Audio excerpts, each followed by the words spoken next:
going to do another call any session and a talk with ChatGPT. So,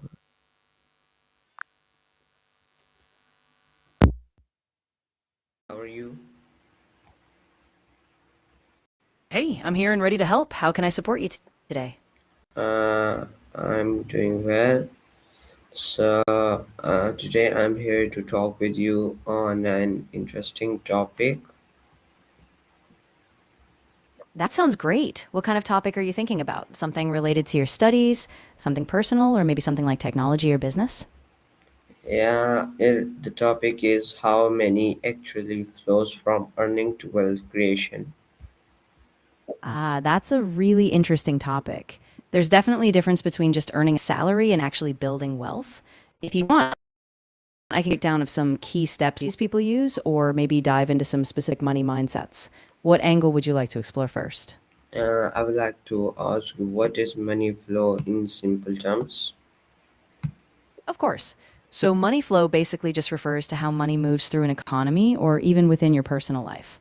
At a big level, it's about the cycle of money, where it comes from, like salaries, investments, or business income, and where it goes, like spending, saving, investing. In short, it's just the flow of money in and out, and understanding that flow helps you control your financial future. Okay, so what does your money usually go after you earn it?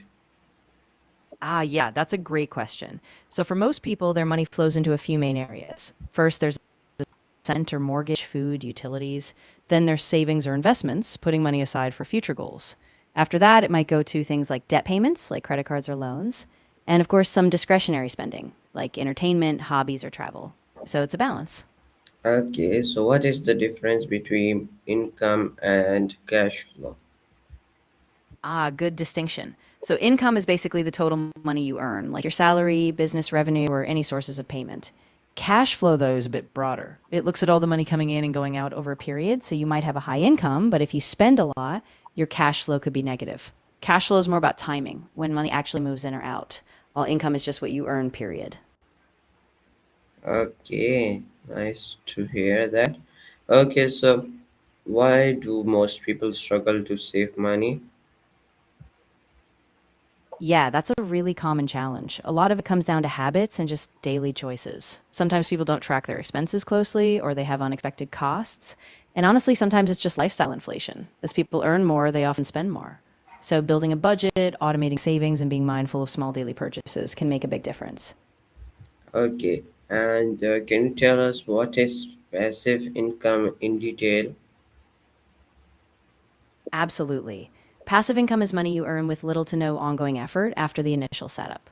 So, for example, rental income, royalties from a book or a song, or earnings from investments like dividends. The idea is that once it's set up, it keeps generating income without you having to trade time for money again. Okay, so can you give me an example of passive income in real life? Of course, a classic example is real estate rental property. So, once you buy a house or an apartment and rent it out, you collect rent every month, even though you're not actively working every day. Another example would be creating an online course or writing a book. You put in the effort once, and then it keeps bringing in royalties or sales over time.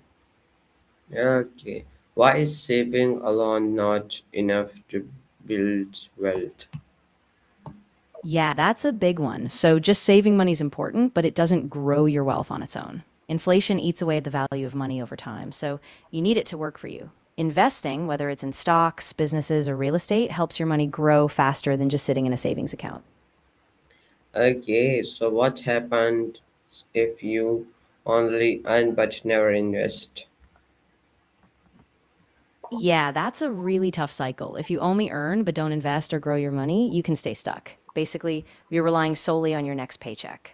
Over time, you might struggle to keep up with inflation or sudden expenses. So, investing is what allows your money to grow and create long term financial security. Okay, and what is the role of budgeting in money flow? Budgeting is super key. It's like a roadmap for your money flow. When you budget, you're deciding in advance how much to allocate to different categories: needs, savings, wants. So you know exactly where your money's going. This keeps you on track, prevents overspending, and ensures you can hit your financial goals, whether that's investing, saving, or just staying organized. Okay, and how can small savings turn into big wealth? Yeah, that's a really powerful idea. Even small savings, if you consistently put them aside, can grow a lot with compound interest. So, by regularly saving, even a small amount, and investing it, like in stocks or mutual funds, you earn returns on both your savings and what those returns generate over time. It's like a snowball effect. Small, steady, smart moves add up to big wealth in the long run. I guess. Can you guide us what is the unsafe invest cycle? Yeah, definitely. So, an unsaved invest cycle happens when you're just spending all your income without setting aside any savings. You earn money, but you never build a safety net or invest. So, if an unexpected expense pops up, like a medical bill or job loss, you have no cushion. Without savings or investment, you're stuck in a cycle of living paycheck to paycheck. Okay. And why do people stay stuck in the same financial cycle? Yeah, it often comes down to mindset and habits. Some people don't see a way out because they're used to living paycheck to paycheck, or maybe they feel like they don't have enough income to save. There can also be a lack of financial education. Without knowing how saving and investing works, it's hard to break the cycle. But once you get small wins, like building an emergency fund, it starts to shift and people build confidence to keep going. Okay. And what are some common money mistakes people make? Yeah, definitely. Some common mistakes are things like not having a budget, overspending on wants versus needs, ignoring debt like credit cards or loans, or not starting to invest early. Another big one is not having an emergency fund. So when surprises hit, it's a scramble. Avoiding these traps and staying consistent can really make a difference. Okay. So how do people create a lot of wealth? Yeah, so a lot of wealth creation boils down to a few key strategies. First, they consistently invest, often early and often regularly, so their money has time to grow. They also diversify, so they don't put all their eggs in one basket. Plus, they focus on building passive income streams like businesses, real estate, or investments that keep generating money beyond their income. And they stay disciplined. They don't chase quick riches, they build steadily over time. Okay. So how do the people that have a lot of wealth keep themselves as a wealthy person all of their life and it continues from generations to generations? Yeah, that's a really great point. A big part of it is having a long term mindset and financial education within the family. Wealthy families often create structures like trusts or diverse fed investments that preserve wealth. They also pass down financial knowledge so the next generation knows how to manage, invest, and grow it. And they tend to keep a balanced mindset, neither being reckless nor too conservative, so the wealth stays dynamic and grows across generations. Okay, so how do people who were poor and not able to afford anything become the richest persons of the world? Yeah, that's a really inspiring thing to see. Often it's a mix of factors. Sometimes it's a big break, like starting a business at the right time or leveraging a unique idea. But a lot of it also comes down to education, grit, and smart risk taking, like using their skills or starting small, reinvesting profits, and being really disciplined. It's not easy, but it does happen, often through a combination of opportunity and persistence. Okay, so what is financial discipline and why it is important? Yeah, financial discipline is basically about making intentional, consistent choices with your money, like sticking to a budget, avoiding impulse spending, and prioritizing savings and investments. It's important because it helps you stay in control, so you make sure your money is working toward your goals, not just slipping away. It keeps you out of debt, builds long term security, and gives you peace of mind. Okay, and how does inflation affect our money and wealth? Yeah. So inflation is basically when prices rise over time. And if your money is just sitting in a savings account, that money buys less in the future. So if your income or investments don't keep pace with inflation, your wealth actually loses buying power. That's why investing is so important. It helps your money grow faster than inflation eats it away. Okay, so can you tell us that what is an asset in simple words but in detailed form? Yeah, definitely. So, an asset is basically something you own that has value and can put money in your pocket over time. It could be things like a house, a car, stocks, or even a business. The key is that it either appreciates in value, meaning it grows, or it generates income, like rent or dividends. So, assets are what build wealth because they work for you, unlike liabilities, which cost you money. Okay, and what is a liability? Great follow up. So, a liability is basically something you owe, like a debt or an obligation. It takes money out of your pocket. Common examples are things like credit, loans, credit card debt, or a mortgage. So while assets build wealth, liabilities reduce it. Unless, of course, they help you generate income as well, like a mortgage that you pay off with rental income. I guess how can we track our money flow effectively? Yeah, so tracking your money flow effectively usually means using a budget or a financial app, something like Mint, YNAB, or even a simple spreadsheet. You log all your income and every expense so you see exactly where your money is going. Also, categorize spending like groceries, bills, entertainment, so you can spot patterns and adjust. Once you have that visibility, you can make smarter decisions. Okay, and what is the importance of financial awareness? Yeah, financial literacy is really crucial because it gives you the knowledge and confidence to make informed money decisions. When you understand things like interest rates, investing, budgeting, and risk, you can avoid debt traps, grow your wealth, and plan for big goals like retirement or business. Without it, you might make choices that just keep you stuck. So it really empowers you to take control of your future. Okay, so why should students learn about money early?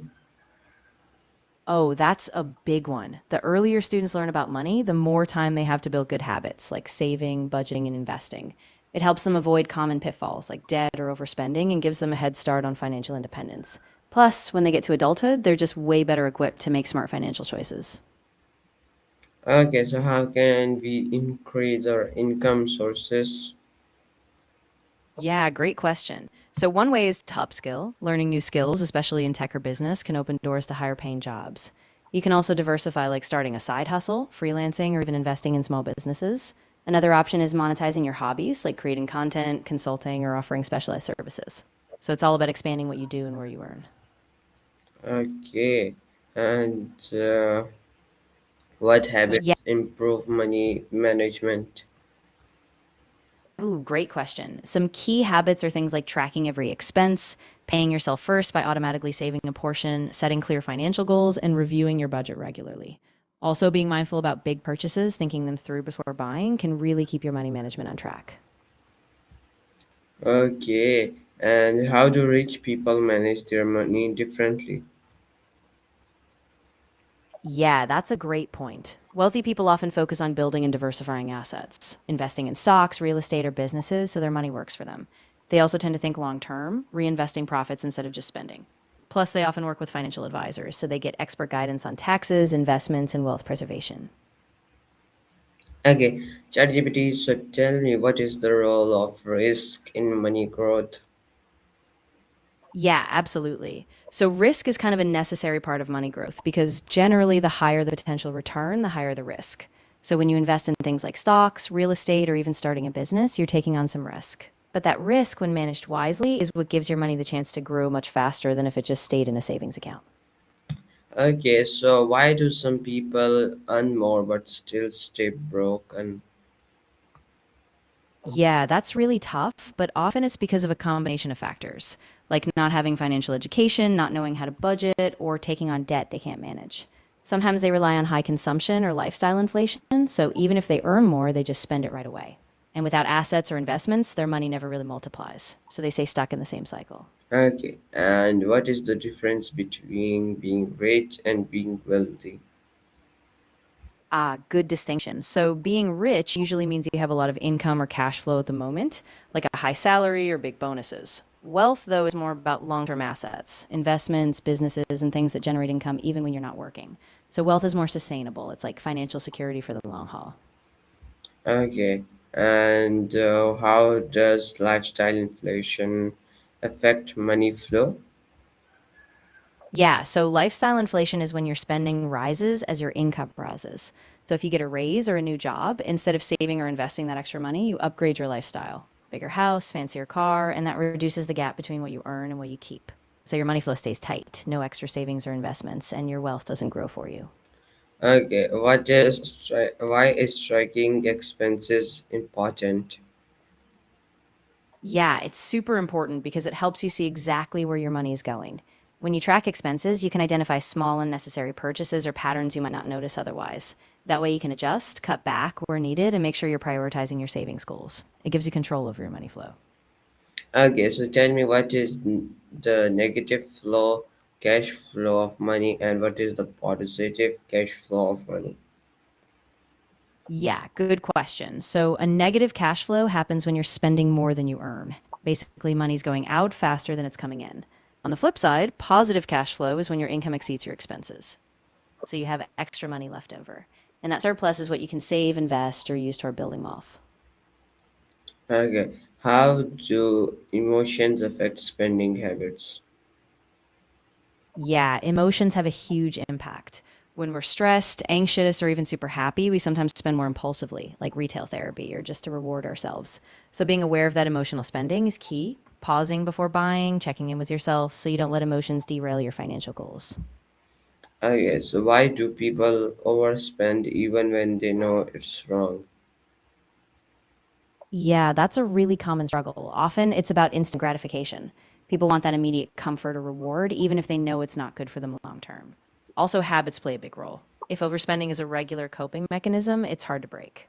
That's why building self awareness and having a plan, like a budget or waiting before purchases, can help you stay on track. Okay, so what is the psychology behind saving money? Yeah, it's really interesting. A big part of the psychology is delayed gratification. So it's about resisting the urge to spend now so you have something bigger later. Also, saving can give you a sense of control and security, like knowing you're preparing for future goals or unexpected events. And when people see progress, like a growing savings account, they get motivated and keep going. Okay, how can discipline improve financial life? Yeah, so starting simple can make a huge difference. For example, create a basic budget, track your income and expenses so you know where your money's going. Automate savings so you pay yourself first each month. Start small with investments like a mutual fund so you get used to the habit. And build a plan. Just a few simple steps and it all adds up over time. Okay, so how can what is the delayed gratification in money? Yeah, so delayed gratification in money is basically choosing to wait and save for a bigger reward in the future instead of spending impulsively right now. So instead of buying something you want immediately, you put that money aside, like for a goal, a big purchase, or investing, so you let it grow over time. It's a key habit for long term financial success. Okay, so why do people avoid financial planning? Yeah, a lot of times people avoid it because it feels overwhelming. They don't know where to start or they think it's too complicated. Sometimes they just live in the moment, focusing on today's spending rather than future goals. But the problem is, without a plan, it's really hard to know if you're on track or if you'll be prepared for big life events. So, financial planning gives you that clarity and confidence. Okay, so what are different types of income streams? Yeah, so there are a few big types. You've got earned income, like a salary or wages. Then there's portfolio income, like dividends or interest from investments. Passive income, like rental income or royalties. And entrepreneurial income, like business profits. So having multiple streams is key. It diversifies your risk and helps you grow your money in different ways. Okay, and how can skills increase your earning potential? Yeah, definitely. When you develop new skills, especially in high demand areas like tech, digital marketing, or AI, you become more valuable in the job market. That can lead to promotions, higher paying roles, or even opportunities to start your own venture. Basically, skills are like a superpower. They give you more leverage in how you earn. Okay, so can you find us some websites where we can do our budget and can keep our budget and can track our budget and can save money?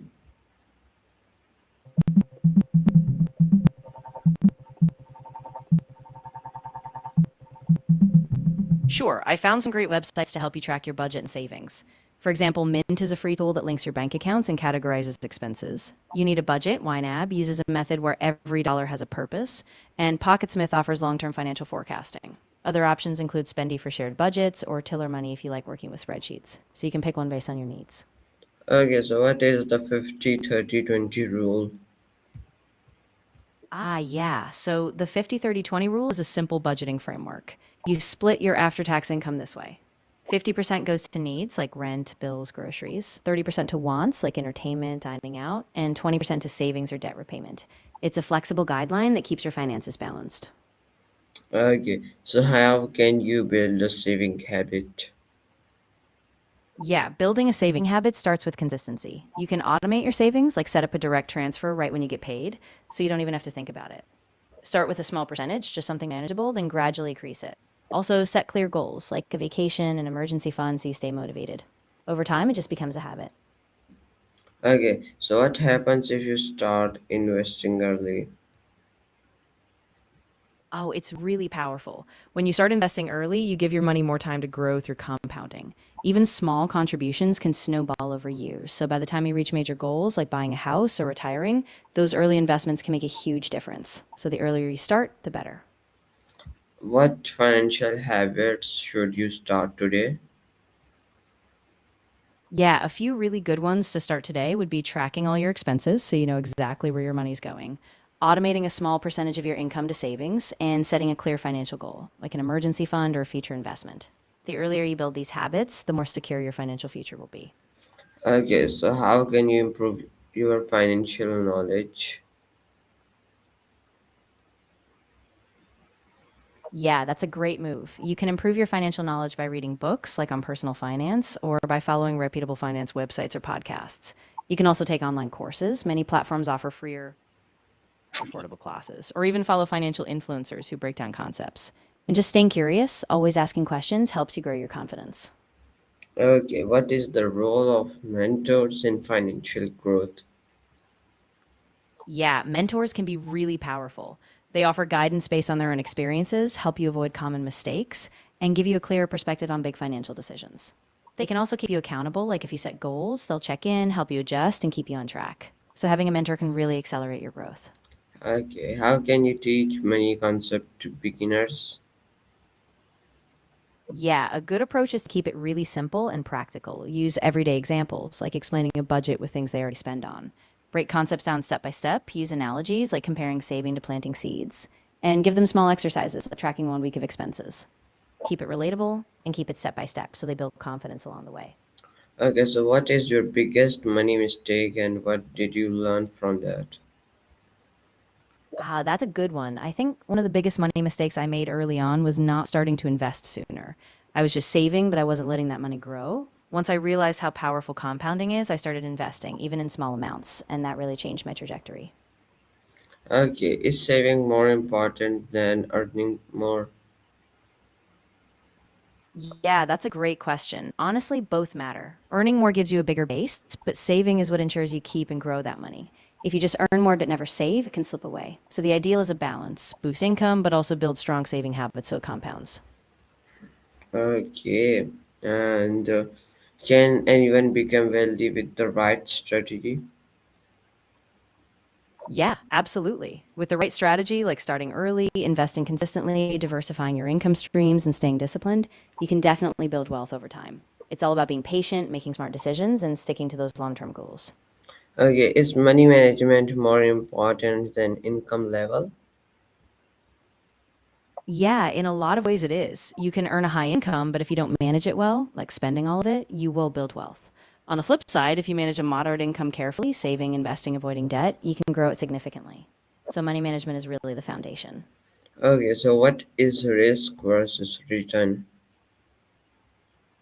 Yeah, so risk versus return is basically the trade off. Higher risk investments like stocks or startups tend to have the potential for higher returns, but they also come with a greater chance of loss.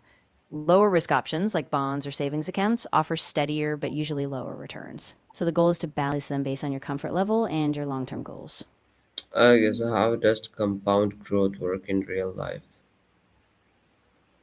Yeah. So compound growth is really cool because it's like a snowball effect. Basically, the money you invest or save starts earning returns, and then those returns also start earning returns. So over time, your money grows faster and faster, like a little ripple effect, making a big difference, especially if you start young. Okay, so what is the biggest financial lesson you have learned so far? I think the biggest lesson for me has been that consistency is key. It's not about making one big move. It's about consistently saving, investing, and staying patient. Small, regular actions build up to big results. So it's really all about sticking with it. Okay, and so ChatGPT, this was our today's session. Our time ends now. So viewers, this was our today's talk with ChatGPT on the topic how money actually flows from earning to wealth creation. So we will meet in another topic. Take care and bye bye. Of course. I'm really glad we got to dive into this today. Take care, and I'm